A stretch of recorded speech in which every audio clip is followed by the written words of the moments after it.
At midnight, the first stone penetrated Prince Adebawole's palm. By morning, his cries had transformed into growls, and the young heir to the throne had turned into the very creature that the kingdom feared.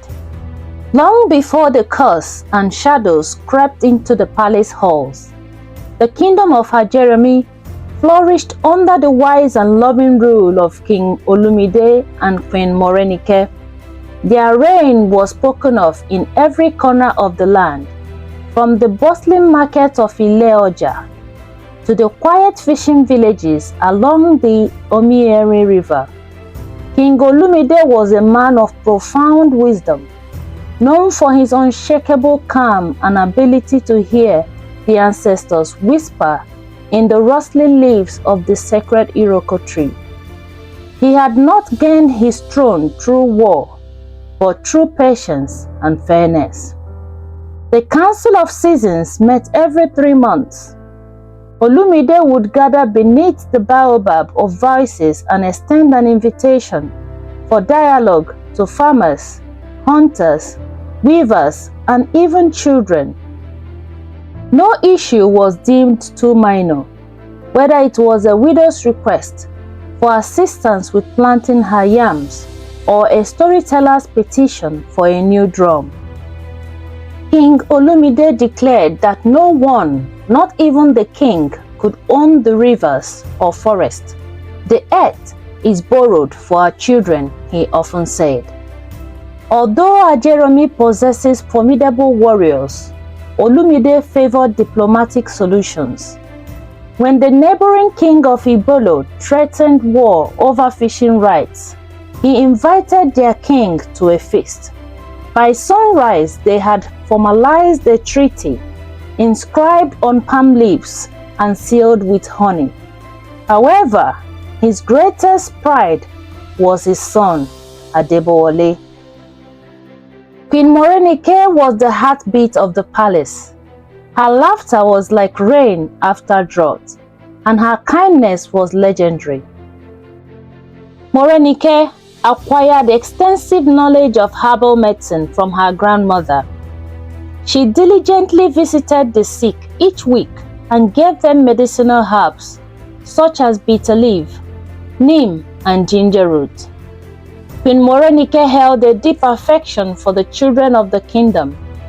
She established the Garden of Little Hands, a place where children could engage in planting seeds and listen to stories shared under the moonlight.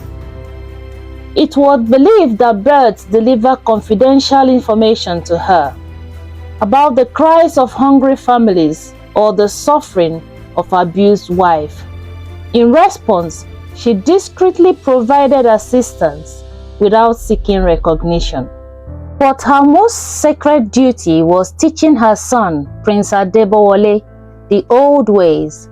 She showed him how to speak to the spirit of the river without getting it angry. She taught him that the true strength of a king is in his compassion.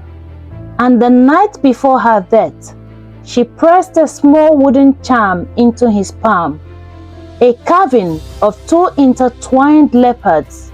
Remember, she whispered, even the most formidable creatures yield to love. The poisoned feast and the queen's mother. When the kingdom of Ibolo sent a gift of rare spiced antelope meat to celebrate the harvest festival, no one suspected treachery. The queen, ever generous, shared her portion with the palace children. But by midnight, she was burning with fever. The royal healer scrambled, brewing portions of dogonyaro and ewé. Olumide knelt at her bedside, gripping her hand as she struggled to breathe. Adebowale, just 12 years old, watched in horror as his mother's skin turned ashen. With her last breath, Morenike muttered, "The meat was never for me." Then she was gone. The kingdom wailed, the river swelled with tears, Even the leopards in the jungle refused to hunt for 7 days. King Olumide changed significantly after the loss. Contrary to his law against vengeance, he ordered the execution of the Igbolo ambassadors. He overlooked the Council of Seasons, allowing disputes to continue unresolved. Furthermore, he distanced himself from Adebowale, finding it difficult to look at his son's face due to its resemblance to his mother's face. Then came Ifeato. Beautiful, cunning Ifeato arrived with a caravan of traders from the shadowed lands beyond the Ijebu forest.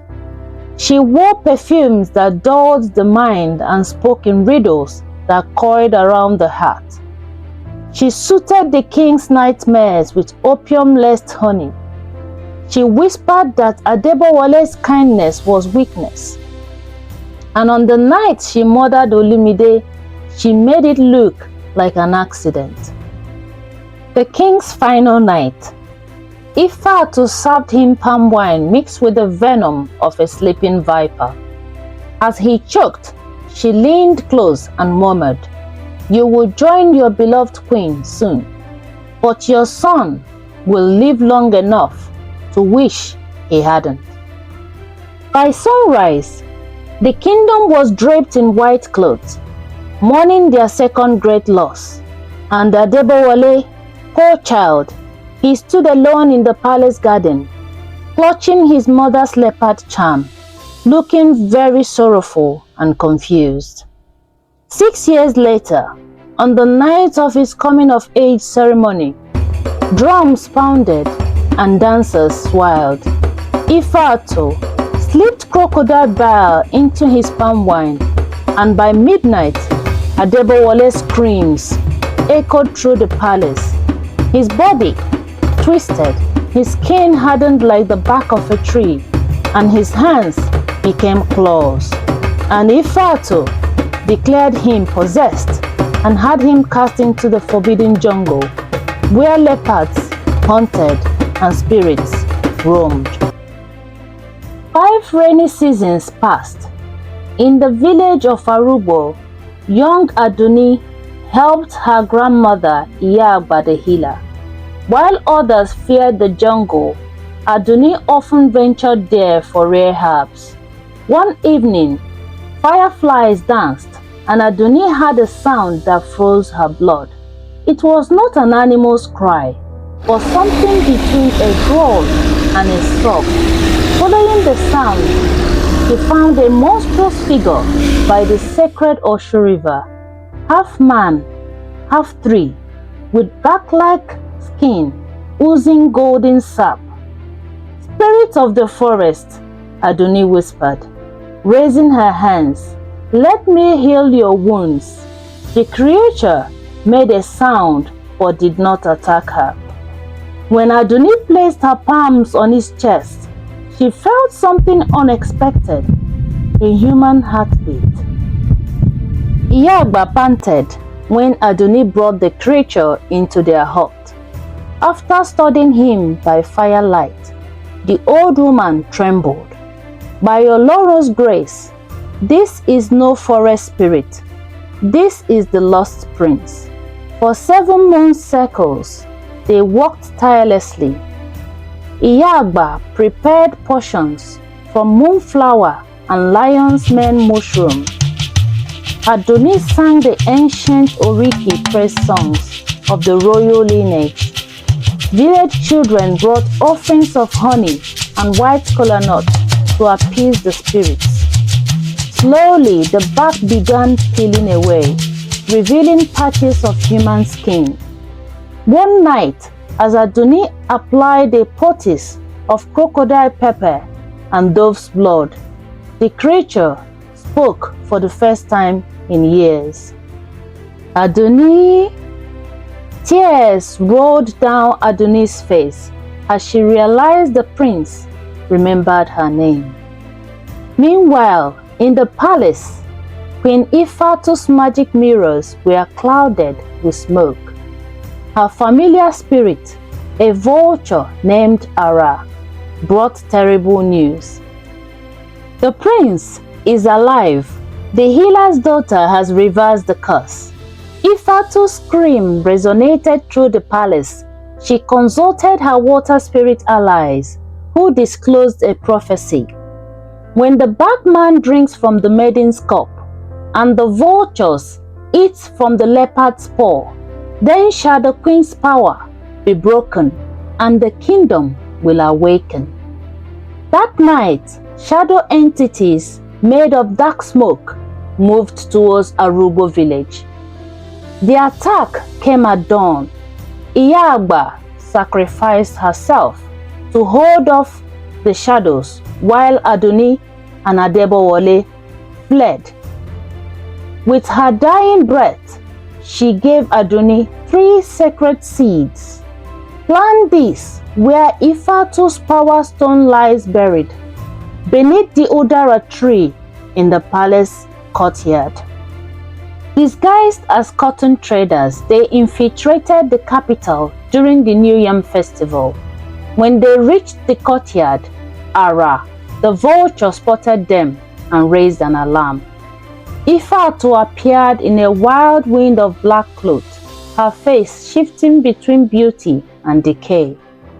"You stubborn cockroach," she hissed at Aduni, "I will feed your heart to the water spirits." Adebowale used a staff wrapped in electric catfish skin to confront smoke panthers. Aduni avoided Ara's attacks while planting the seeds near the Odara tree. The seeds then sprouted into golden mahogany saplings, causing Ifatu's power stone to shatter. The water spirits left her and took her into the river's depth. As dawn touched the sacred Okeorun hill, the people of Ajeromi gathered in the great square, their faces lifted towards the palace balcony, the air hummed with the scent of burning sage and freshly pounded yam. This was no ordinary morning. It marked a new era. The coronation of the redeemed king. Prince Adebowale stood tall, his skin now smooth and gleaming with shea butter and camwood oil. Beside him, Aduni wore an indigo robe, her hair braided with cowrie shells and golden leaves. The royal drummers pounded the Ilu Ajoji rhythm, the same beat that had once announced the birth of kings. This coronation was unique. Instead of a traditional beaded crown, Adebowale selected a circlet made from golden mahogany branches which had nullified Ifatu's curse. As the high priestess placed it on his head, the audience reacted in surprise. The lips emitted a soft glow, pulsating like a heartbeat. "This crown is not a symbol of my power," Adebowale declared, his voice echoing across the square. "It reminds us that a king is as strong as his people. A kingdom thrives on justice." Then, turning to Aduni, he did what no other king of Ajeromi had ever done. He knelt and held out the healer staff of Arubo. "You taught me that true strength lies in compassion," he said. "Will you stand beside me, not just as my queen, but as the voice of the forgotten?" The crowd erupted in cheers, and the elders nodded in approval. This was the first time a ruler has chosen wisdom over pride. To heal the wounds left by Ifatu's cruelty, Adebowale and Aduni established the 5 laws carved into the great Iroko tree at the kingdom's center. No child shall hunger while the king's table is full. The royal granary opened, and surplus food was distributed to every family. The land's pain is the king's pain.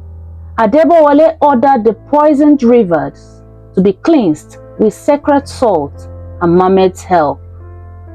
Farmers got enchanted holes that glowed when the soil needs rest. Justice shall walk on two legs, mercy and truth. Instead of executions, criminals planted trees in the jungle. The first to volunteer was the gods who had once dragged him into exile. The ancestors' whisper shall guide us. A council of narrators was formed, storytellers who traveled between villages, collecting grievances and wisdom. Every full moon, the king and the queen listened to tales of the people.